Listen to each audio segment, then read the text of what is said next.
Fiz educação física na Faculdade Castelo Branco, do Rio de Janeiro. Logo na sequência, fiz uma pós-graduação na Gama Filho, em treinamento esportivo. E aí tive muita sorte, porque naquele momento pouquíssimas pessoas falavam de musculação. E eu aprendi com um grande mestre algumas ações que naquele momento não se chamava musculação, se chamava pesos e halteres.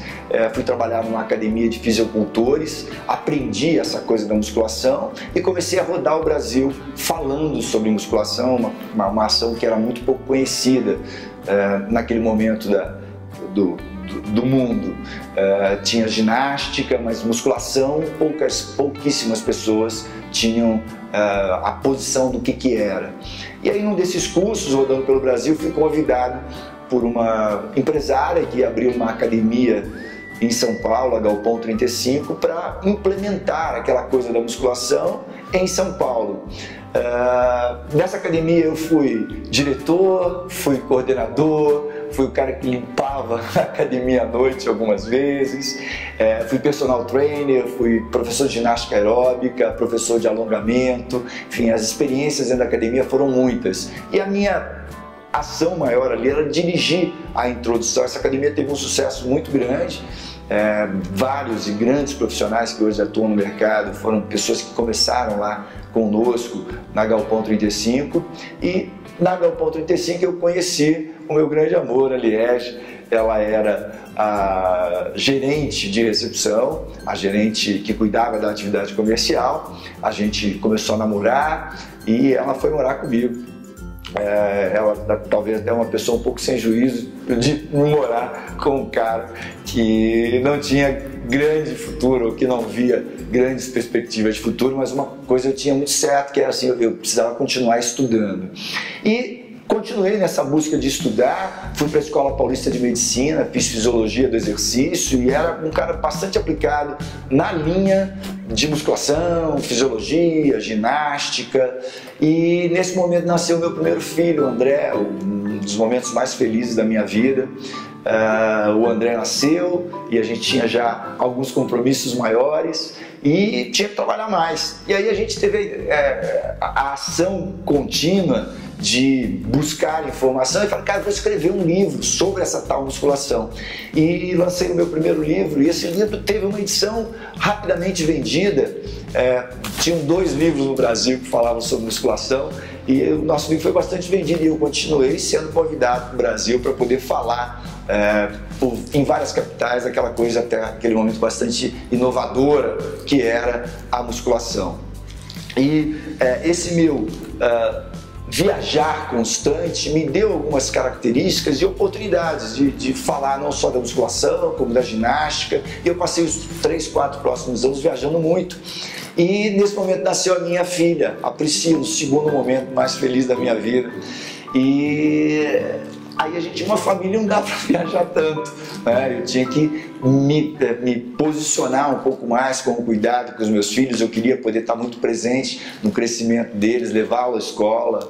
E apareceu a oportunidade de começar a comercializar equipamentos. E uma oportunidade meio que caiu do céu, porque as empresas de equipamentos vendiam muitas máquinas porque eu indicava, e o dono de uma grande indústria me sugeriu que abrisse uma loja para deixar os equipamentos e que eu vendesse. E eu falei, cara, legal, vou começar a fazer isso. E aí aluguei perto da minha casa um espaço e a gente fundou uma empresa de equipamentos esportivos. Cara, essa empresa teve um enorme sucesso. A partir de uma história muito interessante que eu estava vendendo. Eu sempre fui muito focado em vender o produto que a pessoa queria, entregar a solução que ela queria. E aí eu quis investigar um cliente que chegou naquele momento, que era o Alan. Alan, me fala um pouco o que você quer, qual que é o equipamento, qual que é o treinamento, identificando o problema dele. E ele me contou que queria uma esteira, e eu mostrei para ele a esteira que eu tinha. E depois, sei lá, de 20, 30 minutos, ele falou, vou comprar esteira, eu quero essa esteira. E quanto custa? Eu não lembro especificamente qual era o preço, mas eu falei para ele, custa $5.000. Aí ele falou, caramba, rapaz, que caro isso. Aí eu pensei que era mais uma argumentação de precificação, e ele disse, não, é porque isso aqui nos Estados Unidos custa R$100. Eu falei, cara, não pode ser, é muito pouco. Ele falou, não, rapaz, é isso mesmo. Ele falou, quantas você vende? Eu falei, eu acho que eu vendo umas 40, 50 por mês. Ele falou, e eu posso ver a caixa? Nunca ninguém tinha me pedido para ver a caixa da esteira. Eu falei, pode. Ele olhou a caixa da esteira, cara, e falou, cara, dá pra gente importar isso aí, vamos trazer nós. E eu falei, mas como nós? Eu não sei onde comprar, cara.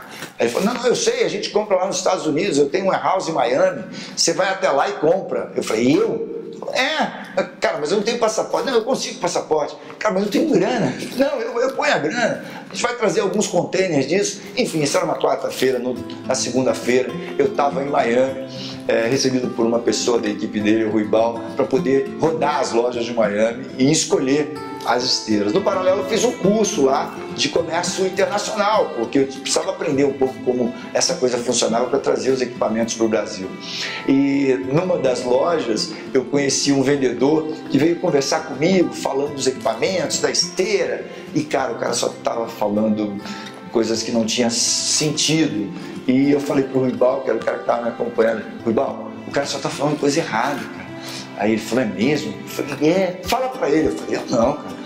Ele falou, não, fala pra ele, cara, que ele tá falando coisa errada. Aí eu, com todo jeito, falei, Eduardo, o nome dele é Eduardo Reis, Eduardo, cara, não é desse jeito, esse equipamento não funciona assim, isso não funciona assim, é de tal forma. E o cara pegou uma caneta, um papel e começou a escrever, foi me fazendo perguntas. Falou, cara, você me ensina? Eu falei, sim, isso é assim, isso é tal. Aí ele falou, cara, eu preciso contar pra você, fui convidado, eu vim do Peru agora e fui convidado para essa oportunidade aqui e eu, na verdade, limpo o estabelecimento aqui, mas não tinha vendedor. Eu comecei a vender para você, mas eu queria ser vendedor. Eu falei, cara, então você precisa fazer isso. E aí ele falou, tá, você vai me ensinando? Enfim, eu fiquei uns 10 dias em Miami e todo dia eu dava aula para esse cara. Ele ia para o meu hotel para treinar comigo, para poder saber as informações sobre os equipamentos. E esse cara me questionou bastante, óbvio, quando a gente ajuda as outras pessoas, compartilha conhecimento, você fica melhor. Mas a minha vida foi para o mundo business. Eu comecei a me envolver com negócios, com vendas de academias, com equipamentos, com negócios muito grandes. Fui para Atlanta, fiz um curso de marketing em Atlanta, fui conhecer uma grande feira de equipamentos. Aprendi um pouco desse marketing nesse primeiro contato com os americanos, que eles tinham uma ação de marketing muito positiva, foi a minha primeira formação de marketing. E aí a empresa decolou, cara. Aumentou muito. A gente dava com muita grana e eu não tinha efetivamente competências para poder conduzir essa organização na forma com que deveria. Eu não tive a luz de buscar nenhum mentor, alguém para que me desse consultoria, e eu achei que tinha condição de fazer e fui crescendo. No paralelo, eu lancei um novo livro, que é O Caminho da Boa Forma. Esse livro também me colocou na mídia, eu pude ir para as TVs para falar do Caminho da Boa Forma, tinha associação com os equipamentos que eu estava vendendo, então eu consegui vender mais equipamentos e a empresa cresceu e, cara, ela cresceu bastante, eu não tinha competência para tocá-la e essa empresa quebrou e aí a gente foi à falência, cara. Efetivamente, nesse momento, achei que tinha achado o caminho para ficar rico, para poder ter uma posição social muito grande.